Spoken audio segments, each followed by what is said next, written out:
নবম পে স্কেলে পেনশনারদের জন্য আসলো বড় সুখবর। বিস্তারিত থাকছে পুরো ভিডিওতে। আসসালামু আলাইকুম প্রিয় চাকরিজীবী মহোদয়গণ। নবম পে স্কেলের আপডেট যদি সবার আগে পেতে চান তাহলে আমাদের এই চ্যানেলটি সাবস্ক্রাইব করে ভিডিওতে লাইক করে দেন।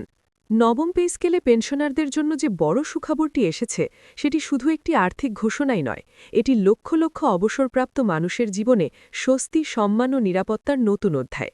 দীর্ঘদিন ধরে পেনশনাররা যে বাস্তব সমস্যার মধ্য দিয়ে যাচ্ছিলেন, মূল্যস্ফীতির চাপে যেভাবে মাসের শেষ দিনগুলো কষ্টকর হয়ে উঠছিল, সেই বাস্তবতাকে সামনে রেখেই এই নতুন পে স্কেল ও সংশ্লিষ্ট সিদ্ধান্তগুলো নেওয়া হয়েছে। এতদিন পেনশনের পরিমাণ যে হারে বাড়ছিল তা বাস্তব বাজার দরের সঙ্গে কোনোভাবেই সামঞ্জস্যপূর্ণ ছিল না। নিত্য প্রয়োজনীয় পণ্য, চিকিৎসা ব্যয়, বাড়ি ভাড়া, বিদ্যুৎ, গ্যাস, পানির বিল সবকিছুই বেড়েছে বহুগুণ, কিন্তু পেনশন ছিল প্রায় স্থির। এই বৈষম্য দূর করতেই নবম পে স্কেলে পেনশনারদের জন্য যুগান্তকারী পরিবর্তনের পথ খুলে গেছে। নতুন পে স্কেলে সবচেয়ে গুরুত্বপূর্ণ যে বিষয়টি সামনে এসেছে তা হল বেসিক পেনশনের উল্লেখযোগ্য বৃদ্ধি। পেনশন মূলত বেসিক বেতনের একটি নির্দিষ্ট অংশের ওপর নির্ভর করে নির্ধারিত হয়। ফলে যখন কর্মরতদের বেসিক বেতন বাড়ে তখন স্বাভাবিকভাবেই পেনশনারদের পেনশনও বাড়ার কথা। কিন্তু বাস্তবে দেখা গেছে আগের কয়েকটি পে স্কেলে পেনশনাররা সেই পূর্ণ সুফল পাননি। এবার সেই জায়গাতেই বড় পরিবর্তন এসেছে। নবম পে স্কেলে নতুন বেসিক কাঠামো নতুনভাবে নির্ধারণ করা হয়েছে, যার প্রভাব সরাসরি পেনশনের ওপর পড়ছে। এর ফলে বহু পেনশনারের মাসিক পেনশন প্রায় ১.৫ গুণ থেকে দ্বিগুণ পর্যন্ত বাড়ার সম্ভাবনা তৈরি হয়েছে, যা নিঃসন্দেহে একটি বড় সুখবর। এই নতুন ব্যবস্থায় শুধু বর্তমান কর্মরতদের ভবিষ্যৎ পেনশন নয়, ইতিমধ্যে অবসর নেওয়া পেনশনারদের বিষয়টিও বিশেষভাবে বিবেচনায় আনা হয়েছে। অতীতে যারা অবসর নিয়েছেন তারা যেন বৈষম্যের শিকার না হন, সেজন্য গ্র্যাচুইটি, কমিউটেশন এবং পুনর্নির্ধারিত পেনশন কাঠামোর মাধ্যমে সমন্বয়ের উদ্যোগ নেওয়া হয়েছে। এর অর্থ হল, কেউ যদি অনেক বছর আগে কম বেতনে অবসর নিয়ে থাকেন তাহলেও নতুন পে স্কেলের আলোকে তার পেনশন পুনর্গণনা করা হবে নির্দিষ্ট নীতিমালার ভিত্তিতে। এতে করে পুরনো ও নতুন পেনশনারদের মধ্যে যে বিশাল ব্যবধান ছিল তা অনেকটাই কমে আসবে। পেনশনারদের জীবনে আরেকটি বড় চাপের জায়গা হল চিকিৎসা ব্যয়। বয়স বাড়ার সঙ্গে সঙ্গে চিকিৎসার প্রয়োজন বাড়ে, কিন্তু আয় বাড়ে না। নবম পে স্কেলের আলোচনায় এই বিষয়টিও গুরুত্ব পেয়েছে। পেনশনারদের জন্য চিকিৎসা ভাতা পুনর্বিবেচনা, চিকিৎসা খাতে বিশেষ সহায়তা, এমনকি কিছু ক্ষেত্রে ক্যাশলেস চিকিৎসা সুবিধারও প্রস্তাব আলোচনায় এসেছে। যদি এসব সিদ্ধান্ত বাস্তবায়িত হয় তাহলে পেনশনারদের জন্য এটি আরেকটি যুগান্তকারী পরিবর্তন হবে। কারণ অনেক পেনশনারকে দেখা যায় পেনশনের বড় একটি অংশই চলে যায় ওষুধ আর ডাক্তারের পেছনে। নতুন কাঠামো সেই চাপ কিছুটা হলেও কমাবে। বাড়ি ভাড়া ভাতা বা বাসস্থান সংক্রান্ত সুবিধা নিয়েও পেনশনারদের দীর্ঘদিনের অভিযোগ ছিল। কর্মরত অবস্থায় যে বাড়ি ভাড়া পাওয়া যেত, অবসরের পর তা আর থাকে না, অথচ বাসা ভাড়ার চাপ কমে না।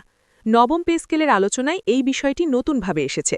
পেনশনারদের জন্য বিশেষ হাউজিং অ্যালাওয়েন্স বা বাড়ি ভাড়া সমন্বয় ভাতার চিন্তাভাবনা করা হচ্ছে, যাতে অবসরের পরেও তারা সম্মানের সঙ্গে বসবাস করতে পারেন।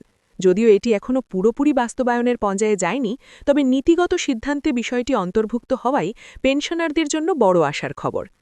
পেনশন বৃদ্ধির আরেকটি গুরুত্বপূর্ণ দিক হল মূল্যস্ফীতির সঙ্গে সমন্বয়। অতীতে দেখা গেছে একবার পেনশন নির্ধারণ হলে তা বহু বছর একই থাকে, অথচ বাজার দর বাড়তেই থাকে। নতুন কাঠামোয় মূল্যস্ফীতির সঙ্গে পেনশন সমন্বয়ের একটি ব্যবস্থা চালু করার আলোচনা চলছে। এর অর্থ হল, নির্দিষ্ট সময় পরপর পেনশন স্বয়ংক্রিয়ভাবে বাড়বে বা পুনর্মূল্যায়ন হবে, যাতে পেনশনারদের ক্রয় ক্ষমতা ধরে রাখা যায়। যদি এই ব্যবস্থা কার্যকর হয় তাহলে ভবিষ্যতে আর পেনশনারদের রাস্তায় নামতে হবে না বা আন্দোলন করতে হবে না তাদের ন্যায্য দাবির জন্য। নবম পে স্কেলের আরেকটি ইতিবাচক দিক হল গ্রেড কাঠামোর পরিবর্তন। গ্রেড সংখ্যা কমিয়ে এনে বেতন কাঠামোকে আরও বাস্তবসম্মত করা হয়েছে। এর ফলে পেনশন নির্ধারণ প্রক্রিয়াও সহজ হবে। আগে গ্রেড জটিলতার কারণে অনেক সময় পেনশন হিসাব করতে সমস্যা হতো, ভুল হতো, বিলম্ব হতো। নতুন কাঠামোয় এই জটিলতা অনেকটাই কমে আসবে বলে আশা করা হচ্ছে। এতে পেনশনাররা সময়মতো সঠিক পেনশন পাবেন, হয়রানি কমবে, দপ্তরে দপ্তরে ঘুরতে হবে না। নারী পেনশনারদের বিষয়টিও নতুন করে গুরুত্ব পেয়েছে।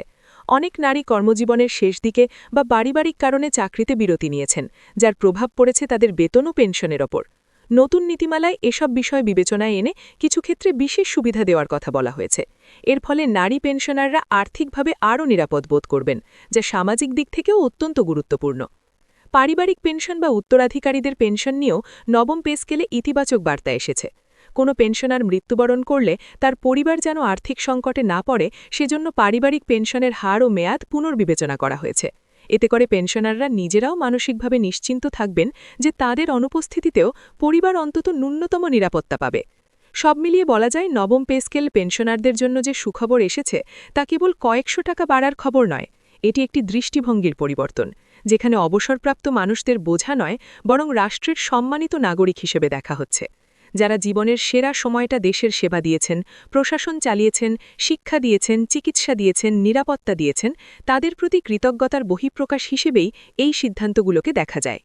এই পরিবর্তনগুলো পুরোপুরি বাস্তবায়িত হলে পেনশনারদের জীবনযাত্রায় যে ইতিবাচক প্রভাব পড়বে তা শুধু ব্যক্তিগত পর্যায়ে সীমাবদ্ধ থাকবে না, বাজারে ক্রয় ক্ষমতা বাড়বে, অর্থনীতিতে গতি আসবে, সামাজিক স্থিতিশীলতা বাড়বে।